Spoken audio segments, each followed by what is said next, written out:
5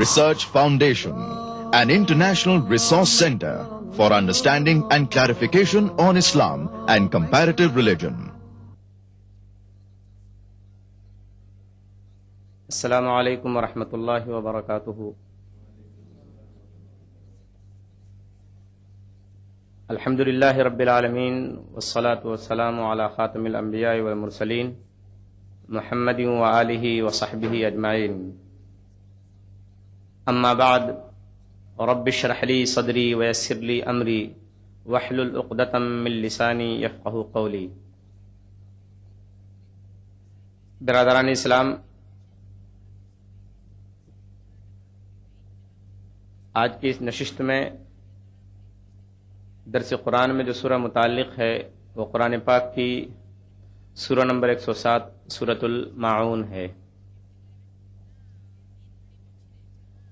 آئیے پہلے ہم اس سورت کا ترجمہ سنتے ہیں۔ بسم اللہ الرحمن الرحیم۔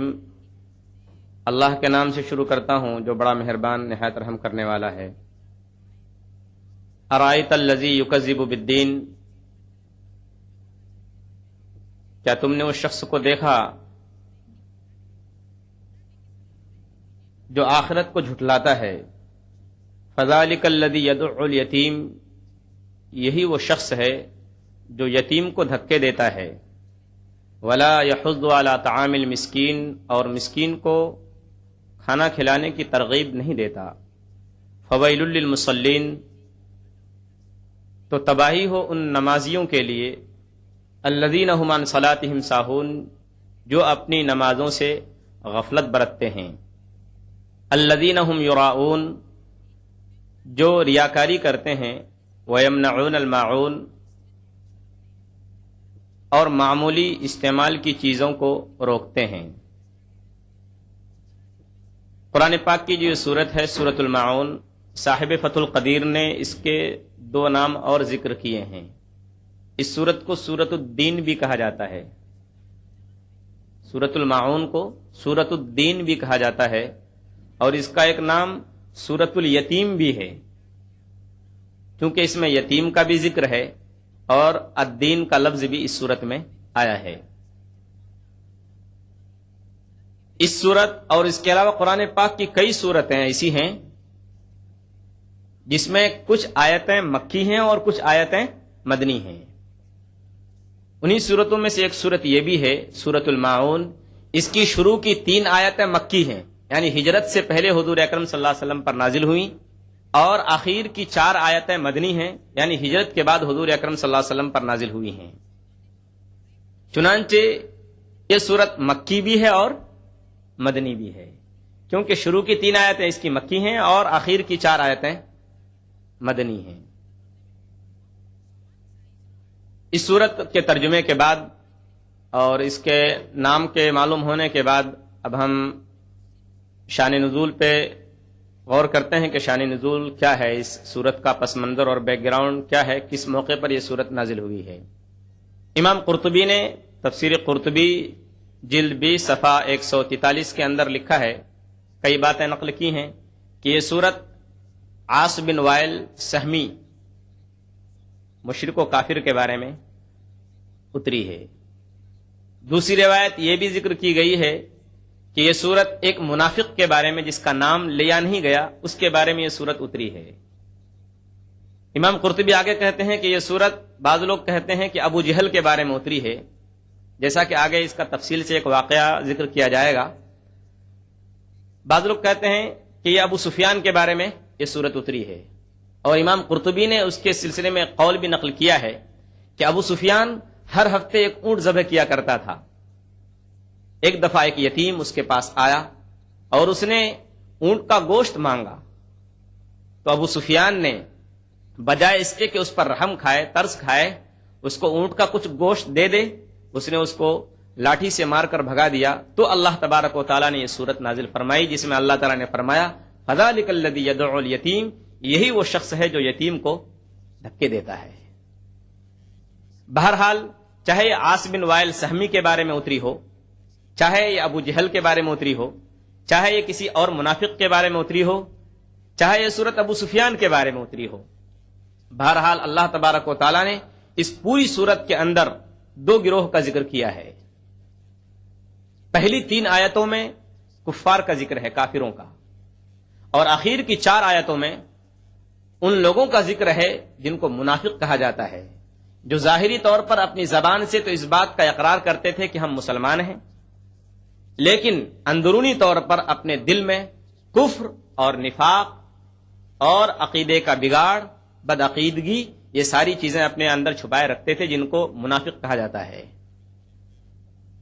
سوال یہ پیدا ہوتا ہے آپ کے ذہن میں، یہاں فوراً یہ سوال پیدا ہوتا ہوگا کہ اللہ تبارک و تعالیٰ نے جو یہ صورت نازل فرمائی ہے اور اس صورت کے اندر 2 گروہوں کا ذکر کیا ہے، 2 گروپ اور 2 جماعت کا، اس کا مقصد کیا ہے؟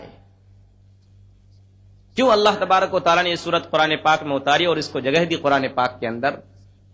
تو اچھی طرح سے یہ بات آپ اور ذہن میں بیٹھا لیں کہ اللہ تبارک و تعالیٰ نے 2 گروہوں کا ذکر کرنے کے بعد سامعین کو اور سننے والوں کو یہ سمجھانے کی کوشش کی ہے، یہ بتانے کی کوشش کی ہے اور ان کے دلوں میں یہ بات بٹھانے کی کوشش کی ہے کہ آخرت کا انکار انسان کے اندر کتنا بگاڑ پیدا کرتا ہے اور اس کے اندر کتنی خرابیاں پیدا ہوتی ہیں، اور وہ آدمی کتنا بے رحم ہوتا ہے جو عقیدہ آخرت کا اقرار نہ کرے اور اس کا انکار کرے. تو یہ پوری صورت بیان کرنے کا مقصد یہی ہے تاکہ انسان آخرت کی کہ عقیدے کی اہمیت کو سمجھے اور اپنے دل میں یہ بات بیٹھائے کہ جو لوگ آخرت کا انکار کرتے ہیں، جو آخرت کو جھٹلاتے ہیں، وہ انسانیت کے دشمن، اخلاق کے دشمن اور پوری انسانی برادری کے دشمن ہوتے ہیں، اور ان کا کیریکٹر، ان کے اخلاق، ان کا کردار بہت گھٹیا ہوتا ہے. وہ کبھی بھی اچھے کردار اور اچھے کیریکٹر کے مالک نہیں ہو سکتے جو آخرت کا انکار کرتے ہوں، یا زبان کے اعتبار سے تو اپنے آپ کو مسلمان کہتے ہوں اور اپنے دل میں کفر اور نفاق کو چھپائے رکھتے ہوں. اس کے بعد ہم اب ایک ایک آیت کی تفسیر اور اس کی کامنٹری آپ کے سامنے بیان کرتے ہیں. سب سے پہلی آیت، ارائیت الذی یکذب بالدین، کیا تم نے اس شخص کو دیکھا جو آخرت کو جھٹلاتا ہے؟ دیکھنے سے کیا مراد ہے؟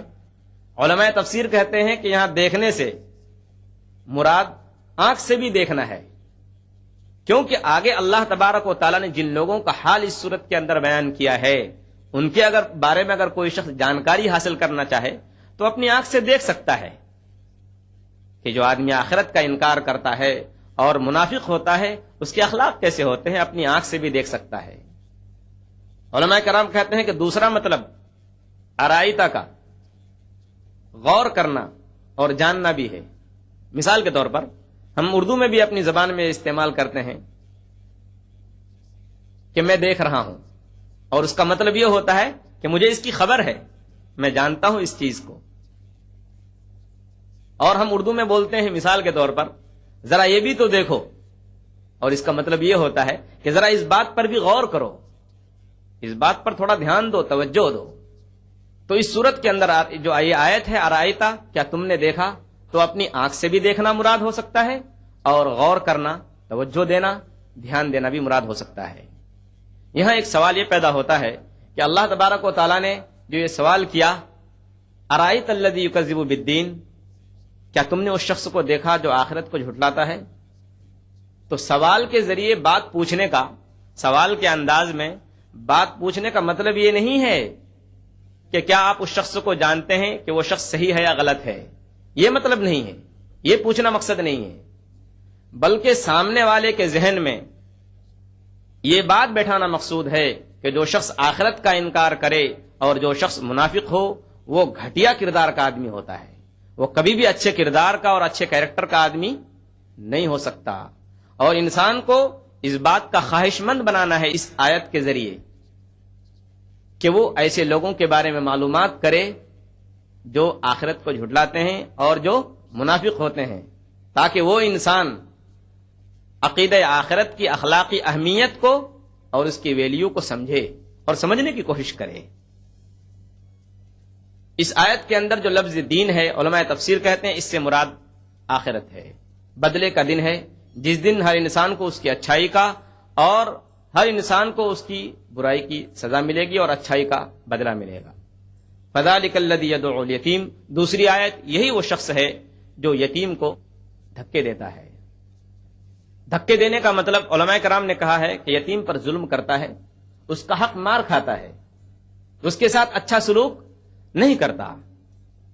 چنانچہ اسی بات کو اللہ تبارک و تعالی نے دوسری جگہ سورہ فجر سورہ نمبر 89 آیت نمبر 17 کے اندر اللہ نے فرمایا کلا بل لا تکرمون الیتیم، یعنی تمہیں جو برائی پہنچتی ہے وہ اس لیے کہ تم یتیموں کی عزت نہیں کرتے ہو، یتیموں کے ساتھ اچھا سلوک نہیں کرتے ہو. اس سلسلے میں صاحب تفہیم القرآن نے تفہیم القرآن جلد 6 صفحہ 482 کے اندر ایک عجیب و غریب واقعہ ذکر کیا ہے جو انہوں نے قاضی ابو الحسن صاحب کی کتاب اعلام النبوہ سے اس کتاب کے اندر نقل کیا ہے. وہ یہ ہے کہ ابو جہل ایک یتیم شخص کا ذمہ دار تھا، اس کا والی تھا. ایک دن وہ بچہ، یتیم اس کو کہتے ہیں جس کا باپ کم عمری ہی میں وفات پا چکا ہو، اس کو یتیم بولتے ہیں. وہ بچہ بالکل ننگے بدن، اس کے جسم پر ایک کپڑا بھی نہیں تھا، ننگے بدن ابو جہل کے پاس آیا اور اس نے سوال کیا، درخواست کی کہ ابو جہل میرے باپ کے چھوڑے ہوئے مال میں سے مجھے کچھ دے دو تاکہ میں استعمال کروں، میں بھی کپڑے بنوا لوں. اس ظالم نے اس یتیم بچے کی طرف دھیان تک نہیں دیا بلکہ اس کو ڈانٹا. آخرکار وہ یتیم بچہ مایوس ہو کر کھڑا کھڑا واپس ہو گیا. قریش کے جو لوگ تھے ان لوگوں نے شرارت اور بدنیتی سے اس بچے سے کہا جاؤ محمد کے پاس، وہ ابو جہل سے تمہارا مال دلوا دے گا.